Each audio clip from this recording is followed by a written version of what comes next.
நினைவில் நிற்கும் திருமணப்பட்டு விவாகா தி சென்னை சில்க்ஸ். தமிழ் சினிமாவின் அடுத்த தளபதி யாரு, அடுத்த இளைய தளபதி யாரு, விஜயோடைய இடத்தை நிரப்ப போகிற அடுத்த நடிகர் யார் அப்படிங்கிற ஒரு ஜாலியான டாக் தான் இப்போ சோஷியல் மீடியாவில் வைரல் ஆகிட்டு இருக்கு. அதுக்கு காரணம் நடிகர் விஜய் அவர்கள் தமிழக வெற்றி கழகம் அப்படின்னு தன்னுடைய அரசியல் கட்சியை அதிகாரப்பூர்வமாக அறிவிச்சிட்டாரு. இப்போ நடிச்சிட்டு இருக்கிற கோட் திரைப்படத்துக்கு பிறகு கடைசியாக ஒரே ஒரு படம் தான் நடிப்பேன், அதுக்கு பிறகு முழு நேரம் மக்கள் பணியில் ஈடுபட போகிறேன், அதுதான் தமிழக மக்களுக்கு நான் செய்யக்கூடிய நன்றிக்கடன் அப்படின்னு சொல்லிட்டாரு. ஸோ அவருடைய இடத்த இப்போ ரீப்ளேஸ்மெண்ட் பண்ண போகிற நடிகர்கள் யார் அப்படின்ற ஒரு டாக் தான் எல்லாருமே ஜாலியாக பேசிகிட்டு இருக்காங்க. நிறைய நடிகர்களுடைய பேர் அதில் வந்து அடிபடுது. ஸோ இந்த அடுத்தடுத்த டிகேட்டில் யார் விஜயோட இடத்த நிரப்புவாங்க அப்படின்னு ஒரு ஜாலியான விஷயத்தை தான் இப்போ இந்த வீடியோவில் நாம் பார்க்க போகிறோம். இதில் அதிகப்படியான வாய்ப்பு நடிகர் சிவகார்த்திகேயன் தான் இருக்குது. காரணம், விஜய் மாதிரியே டான்ஸு, ஃபைட்டு, காமெடி, லவ் அப்படின்னு எல்லா விதத்துலேயும் கலந்து கட்டி அடிக்கக்கூடிய ஒரு கமர்ஷியல் ஹீரோவாக ஆரம்பத்தில் இருந்தே சிவகார்த்திகேயன் தன்னை நிலைநிறுத்திக்கிட்டாரு. அது மட்டும் இல்லாமல் விஜய் மாதிரியே குழந்தைகளிலிருந்து பெரியவங்க வரைக்கும் எல்லா தரப்பு ரசிகர்களையும் என்டர்டெயின் பண்ணக்கூடிய ஒரு ஹீரோவாக சிவகார்த்திகேயன் உருவாகிட்டு இருக்காரு. நடிகர் விஜய் ஒரு மேடையில் அதை சொல்லியிருப்பார், அவர் பிடிச்சிட்டாருங்க, குட்டீஸ் எல்லாத்தையுமே பிடிச்சிட்டாரு அப்படின்னு. ஸோ அது எல்லாமே உண்மையாகிற மாதிரி இப்போ அவருடைய படங்கள்லாம் ஃபுல் அண்ட் ஃபுல் கமர்ஷியல் ஆடியன்ஸை டார்கெட் பண்ணி தான் பண்ணிகிட்டு இருக்காரு. சிவகார்த்திகேயன் சினிமா வட்டாரத்தில் ஒரு மார்க்கெட் ரேட் இருக்குது, அதையும் எந்த இடத்துலையும் குறைஞ்சிடாமல் ஒவ்வொரு படத்துலையும் முன்னேற்றி கொண்டு போயிட்டே இருக்காரு. ஸோ நடிகர் விஜய் அவர்கள் சினிமா விட்டு போயிட்டாரு அப்படின்னா அவருடைய இடத்த சிவகார்த்திகேயன் கண்டிப்பாக பிடிப்பார் அப்படிங்கிறதுல எந்த விதமான மாற்று கருத்தும் கிடையாது. அடுத்தபடியாக இப்போ வளர்ந்து வந்துட்டு இருக்கக்கூடிய ஒரு இளம் நடிகர் கவின். ஸோ இவர் வந்து ஆரம்பத்தில் சின்ன திரையில் விஜய் டிவியில் சரவண மீனாட்சி தொடரில் வேட்டையனா நடிச்சு, அதுக்கு பிறகு பிக் பாஸ் நிகழ்ச்சியில் கலந்துக்கிட்டு நடுவில் சில படங்களில் சின்ன சின்ன ரோல்லையும் நடிச்சிட்டு இருந்தார். கடைசியாக போன வருஷம் இவருக்கு ஒரு படம் வந்தது, அதுக்கு முன்னாடி ஒரு படம் வந்தது. கடைசியாக இவர் நடித்த ஹாரர் த்ரில்லர் படமான லிஃப்ட் திரைப்படமும் போன வருஷம் வெளியான டாடா திரைப்படமும் வெற்றியாகி இவருக்குன்னு ஒரு நல்ல அறிமுகத்தை கொடுத்துச்சு. அதாவது இவருடைய படங்கள் நல்லாயிருக்கும், இவருடைய நடிப்பும் நல்லா இருக்குது அப்படின்னு நிறைய பேர் பாராட்டினாங்க.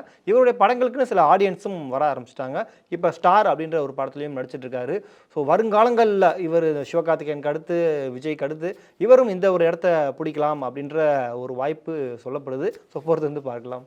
அடுத்து நடிகரும் இயக்குனருமான பிரதீப் ரங்கநாதன் அவர்கள் கோமாளி திரைப்படத்தை டைரக்ட் பண்ணி அது மூலமாக 90s கிட்ஸை எல்லாருமே அட்ராக்ட் பண்ணார். அதுக்கு பிறகு இவரே இயக்குனராக ஹீரோவாக அறிமுகமான லவ் டுடே அந்த திரைப்படம் மிகப்பெரிய வெற்றி அடைஞ்சது. அந்த திரைப்படம் மூலமாக தனக்குன்னு ஒரு ரசிகர் பட்டாளத்தை உருவாக்கிட்டார். இவருடைய ஆக்டிங்கை எல்லாருமே பாராட்டினாங்க. ஸோ இப்போ விக்னேஷ் சிவன் இயக்கத்தில் இலைசி படத்துலையும் நடிச்சிட்டு இருக்காரு. ஸோ இவருடைய ஆக்டிங்கு, அந்த கண்டென்ட்டு, இதுக்காகவே இவருக்குன்னு ஒரு தனியாக ஒரு ஃபேன் பேஸ் உருவானாங்க. குறிப்பாக 2K கிட்ஸ் எல்லாத்தையுமே அவர் அட்ராக்ட் பண்ணிட்டாரு. ஸோ வருங்காலங்களில் இவரும் விஜய் மாதிரி ஒரு முன்னணி நடிகராக எல்லா மக்களையும் கவர் பண்ணுற மாதிரியான ஒரு நல்ல நடிகராக இருப்பார் அப்படின்னு எதிர்பார்க்கப்படுது. நடிகர் மணிகண்டன் 2006ஆம் ஆண்டு சினிமாவுக்கு வந்த இவர் பல திரைப்படங்களில் ரைட்டராக ஒர்க் பண்ணியிருக்காரு. நல்ல ரைட்டர் அப்படிங்கிற பெயரும் அவர் வாங்கியிருக்காரு. அதுபோக சில படங்களில் கேரக்டர் ரோலும் பண்ணியிருக்காரு. காலா, விக்ரம் வேதா போன்ற படங்களில் அவருடைய நடிப்பும் பாராட்டப்பட்டது.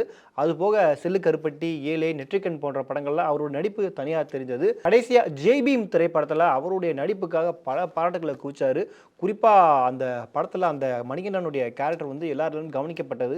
ஸோ அதுக்கு பிறகு தான் இவர் கொஞ்சம் ஏறுமுகம் அப்படின்னே சொல்லலாம். போன வருஷம் அவருடைய நடிப்பில் வெளியான குட் நைட் திரைப்படம் மிகப்பெரிய வெற்றி அடைந்து தமிழ்நாட்டில் இருக்கக்கூடிய எல்லா மக்களுடைய மனசுலையும் அவர் நீங்காத இடத்த அந்த திரைப்படம் மூலமாக அவர் பிடிச்சிட்டார் அப்படின்னு சொல்லலாம். ஸோ இப்போ அவருடைய நடிப்பில் லவ்வர் திரைப்படமும் ரிலீஸ் ஆகிருக்கு.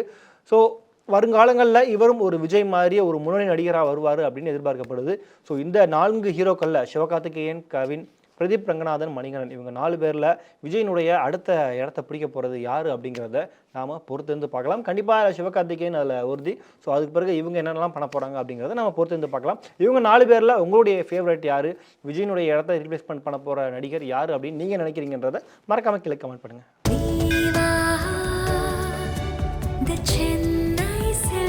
நினைவில் நிற்கும் திருமணப்பட்டு விவாகா தி சென்னை சில்க்ஸ்.